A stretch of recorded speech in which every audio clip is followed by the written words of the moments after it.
wapelekea wao walondoke kabisa katika maisha na wadanganye kuwa kwamba haya ndio maisha sahihi.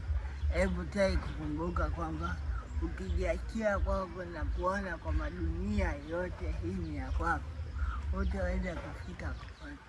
Hebu tai kukumbuka kwamba umezaliwa, lakini katika kuzaliwa kwako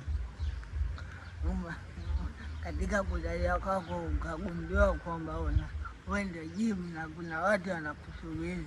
Nakumbuka kwenye hii dunia tunategemeana. So kama hutojua iko kitu na kuendelea kujiachia tu na kuona hii dunia kote ni kwa kwako, na ukasema ni kutumia tu hela, kumbe hela zako na mipango yako yatimiza, utakuwa umefanya kazi bure katika maisha yako. Hebu tai kukumbuka kwamba kuna kipi cha kufanya katika hii dunia. Sio kila kitu ambacho nadhani kwamba ni sahihi kwenye maisha yako ni cha kufanya, kwa sababu yaliyo sahihi kwako yanaweza kawa sio sahihi kwa mwingine. Sio tai kujiona kwamba una wajibu wa kutimiza kile ambacho